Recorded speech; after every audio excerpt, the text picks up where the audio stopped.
essa célula tronco embrionária, que a gente, enfim, pode se tornar tudo que ela quiser, por que não transformar essa célula, tentar construir um cérebrozinho a partir dela? Só que aí vem um monte de problema. Trabalhar com célula tronco embrionária. Muita polêmica. Pois é, eu não sei, eu não sei exatamente o que é célula tronco, tá me explicando agora, e eu escuto muito falar que existe uma polêmica, mas eu não sei por que existe uma polêmica. Eu vou te explicar, eu vou falar agora a polêmica. Qual é a polêmica de você trabalhar com célula tronco embrionária? Né, do tipo humana. É você... É aquela velha história de quando que a vida começa. Porque pra você ter uma célula tronco embrionária, você precisa de um embrião. De algo ali que vai evoluir e vai formar uma vida. E aí fica aquela discussão de quando que a vida começa. Quando é que a vida começa? A partir de qual dia? A partir de qual momento? E aí você tem que destruir ele pra você obter essas células. E aí dessa polêmica das pessoas, pô, vai destruir uma vida, uma possível vida. É praticamente um abortinho. Assim, na cabeça das pessoas. Na cabeça das pessoas, quando elas polemizam, tem isso. Só que aí... Então a gente poderia pegar essas células tronco embrionárias, que elas são super importantes, elas viram o que elas quiserem. E os cientistas são espertos e sabem ali o caminho. Você sabe a ordem que você pode dar pra célula. Você sabe como dar o comando pra ela virar alguma coisa. Isso. Você consegue. Tá, eu quero entrar nisso aí também pra entender como é que dá Vamos a entrar instrução. Vamos entrar nisso. Mas a célula tronco, de onde ela é tirada? Da barriga de uma mulher? Do embrião, formou ali pegou o óvulo, o espermatozoide, começou o desenvolvimento daquele embrião, e aí tem uma hora que forma ali uma massa de células, que são as células tronco embrionárias. Você tira daquele embrião. E aí não tem mais bebê? Não. Mas e aí a pessoa aceita? Então, como é que é a legislação disso? Você precisa receber doações. Elas têm que ser doadas. No caso das células tronco embrionárias de seres humanos, por exemplo. Tem que ser doada. Então, digamos assim, uma mulher que congelou embriões e não vai usar mais eles. Ela pode doar para pesquisa.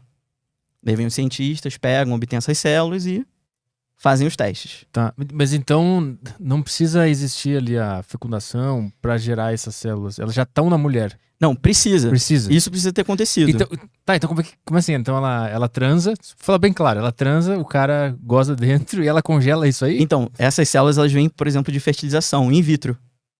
Tá. Que não precisou, você pode ter feito isso no laboratório. Tá. Pô, é muita coisa pra minha cabeça. É muita coisa, mas aí a gente vai... enfim, mas a gente vai decupando isso. Mas enfim, tem essa polêmica. Tá? Célula tronco embrionária, etc e tal.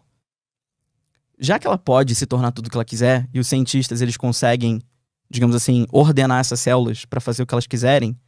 E como é que os cientistas ordenam? Primeira coisa. Muitos anos estudando biologia do desenvolvimento, entendendo quais são os comandos, quais são as substâncias químicas que você coloca naquela célula para ela ativar um certo comando. Mais ou menos assim, para não entrar em muito detalhes. Então, e aí o que aconteceu? O que a gente faz? Tem essa polêmica, tem esse limitante. Em 2004, 2005, um pesquisador japonês, Shin Yamanaka, revolucionou essa área. Ele criou algo incrível. Qual que foi o pensamento dele? Eu falei pra você, pra todo mundo que tá assistindo a gente, que as células tronco embrionárias, elas deram origem a tudo. Tudo, né? Até minha unha. Sua unhazinha. Tudo. Eu falei também que a célula tem um painel de controle. Não tem ali, ela sabe o que ela vai fazer como se fosse um manual. Sim. Cada célula tem esse manual. A célula apaga esse manual. Por exemplo, ela virou de uma embrionária, ela chegou lá pra uma célula da pele. E o que aconteceu antes? Será que ela lembra disso? Então, se tu resgatar uma célula da minha unha, tu vai conseguir encontrar esses comandos que fizeram ela virar uma unha. Você consegue, aí é que tá. Aí o que a Yamanaka descobriu? Se eu pego uma célula já adulta, ou seja, no passado ela foi uma embrionária, foi se diferenciando, essa palavra é meio difícil, tá? Mas para as pessoas entenderem o que significa isso, é ir se modificando e se transformando em outras células. Ela já estava ali programada para isso. O Yamanaka descobriu como abrir a caixa de Pandora da célula. Pra ver, tipo, o diário de bordo dela. O diário de bordo. Como é que eu vejo o que aconteceu no passado? Mais ainda, como é que eu vejo a caixa de Pandora? Abre essa caixa de Pandora, esse passado dela, e faço ela lembrar disso.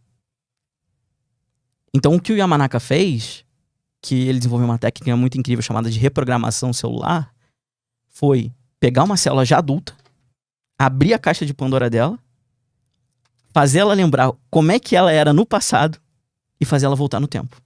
Voltar no tempo. Ela volta a ser embrionária. A gente consegue fazer esse comando agora. Então eu não preciso mais do embrião. Então é como se eu conseguisse fazer uma planta virar uma semente. Isso. Tá. Exato. Uma boa analogia. Já pensei em tantas quando eu vou dar aula, palestra e tal, mas essa é uma boa analogia. Você pega a célula, entra no painel de controle dela, vai ver mais ou menos ali o que tá acontecendo, você fala, opa, você lembra quando é que você era embrionária? Ah, lembro. Não sei. Peraí que eu vou te mostrar como é que era. Mas isso faz como? Tu joga uma coisinha, uma substância? Exato. Como é que é? Aí é que tá. Aí tem uma parte extremamente complexa de você invadir esse painel de controle. Uma parte que é super maluca. Mas assim, resumindo. É meio que um papel de um vírus que a gente faz. É um vírus. E é um vírus. Ah, é? Você falou certo. Caralho. A gente utiliza errada. Não, tem que ser cientista. Certo. Eu vou virar embrião e vou voltar a fazer minha vida de novo até virar um cientista. Mas é isso. A gente pega através de vírus, né? Existem protocolos diferentes e tal.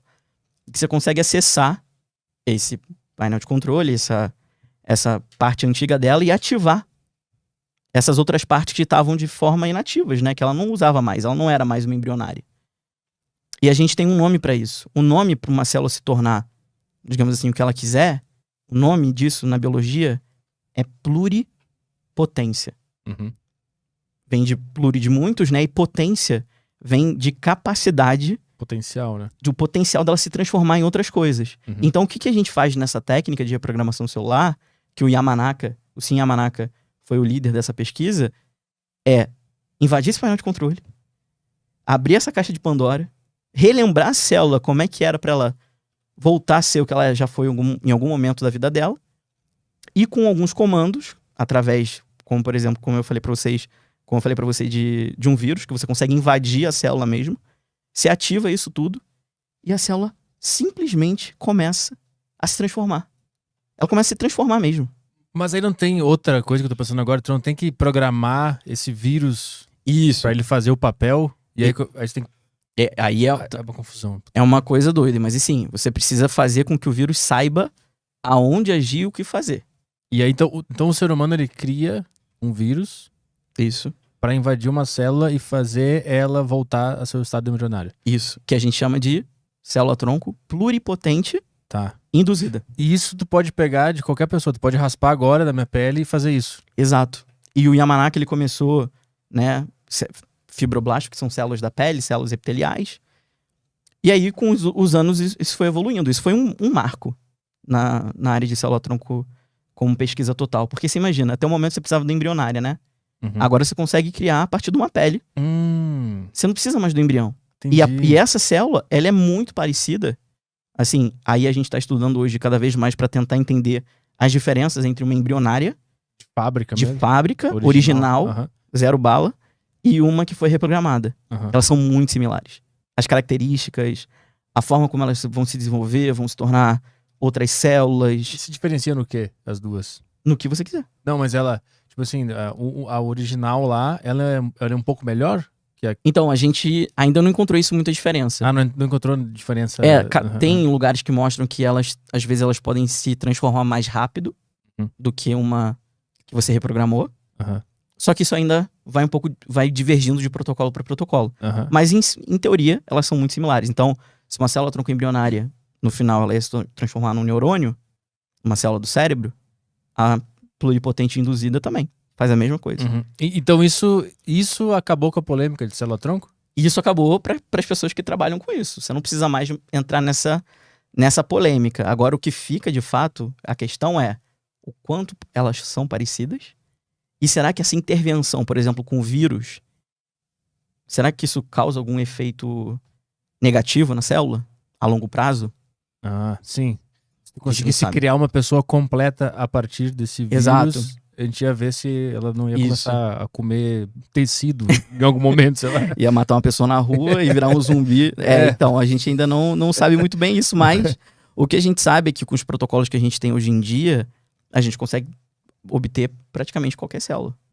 Neurônio, célula da pele, célula do sangue, qualquer coisa. Consegue fazer ela virar qualquer coisa que tu quiser. Inclusive o mini cérebro.